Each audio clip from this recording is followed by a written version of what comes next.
Have you ever been lying in bed, completely worn out, your eyes heavy and your body drained, but your mind just won't turn off?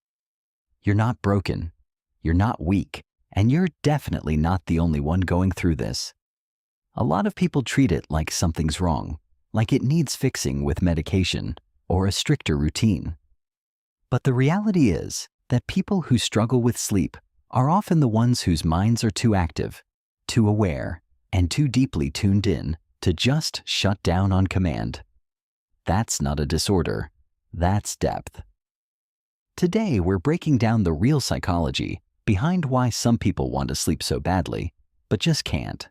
Not to diagnose anything, but to help you understand what your restless nights are actually revealing about you. Number 1, your brain is built for depth, not just rest.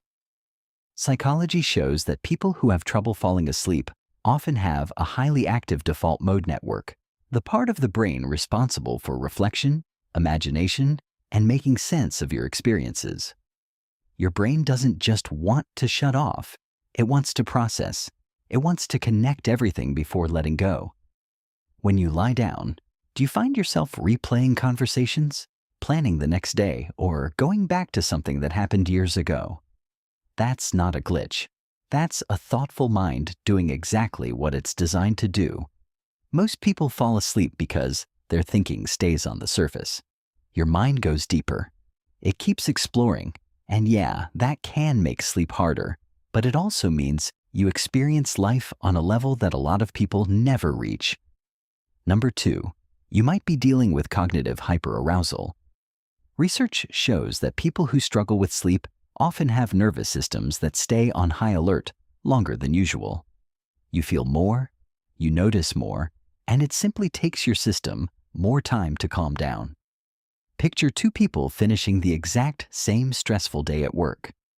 One of them is asleep within minutes. The other is lying there replaying the meeting, thinking about the tone of an email or remembering a small moment that felt off. That second person isn't weaker. They're picking up on things that the first person's brain filtered out. When you understand it right, sensitivity is one of the strongest traits a person can have. The challenge is learning how to gently tell your nervous system that you've done enough for today. You're safe now. You can rest.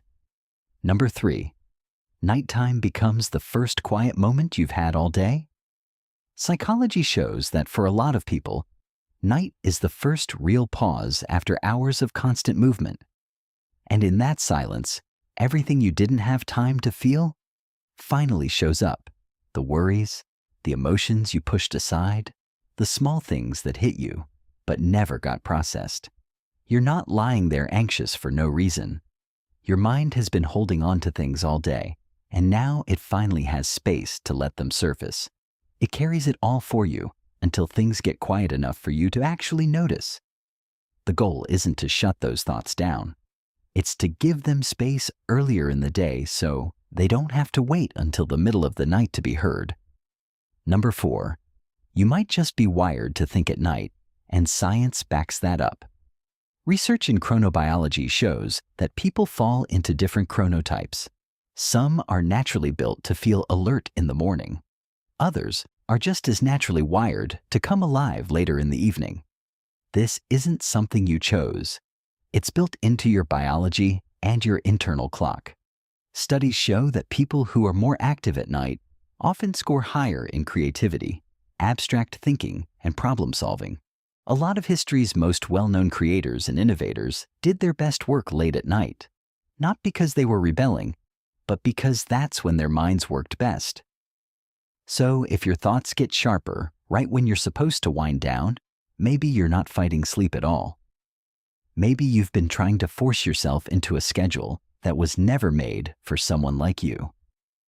Number 5, unprocessed emotions are one of the most overlooked reasons behind sleep struggles. Psychology shows that when you carry quiet stress or unspoken worries through your day, they don't just disappear when you go to bed.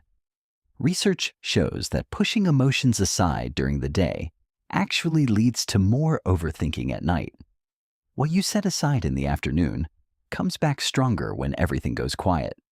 that doesn't mean there's something wrong with you. It means you're someone who feels things deeply, and those feelings matter. Your mind isn't willing to ignore that just because it's nighttime. Before you go to sleep, give your emotions a small moment of attention. Not to solve anything, just to say, I see this, I hear this, I'll deal with it tomorrow. Sometimes that's enough to help your mind finally ease up. Number 6, the pressure to fall asleep might be exactly what's keeping you awake. This idea comes from ironic process theory, studied by psychologist Daniel Wegner. The more you try to force your mind into a certain state, the more it pushes back. The harder you try to fall asleep, the more awake you feel. You start checking the time. You count how many hours you have left. You tell yourself you have to sleep, and suddenly it turns into something you're failing at in real time. But look at what that actually says about you. It means you care. You care about how you show up the next day. That pressure is just your sense of responsibility, showing up in a different form. Once you see that, you can let it go. Not by giving up on sleep, but by allowing yourself to rest even before sleep happens. Being still isn't useless. Even just lying there calmly matters.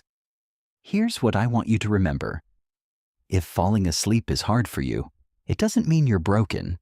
It doesn't mean you're failing. It means you have a deep inner world, a sensitive nervous system, and a mind that truly cares about your life. That's not a flaw.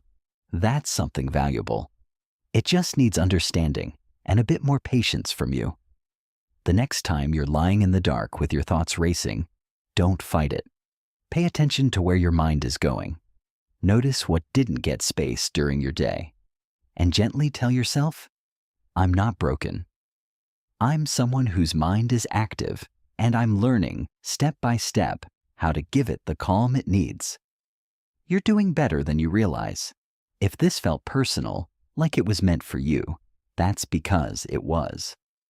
This channel is here to help you understand yourself in a deeper, more honest way.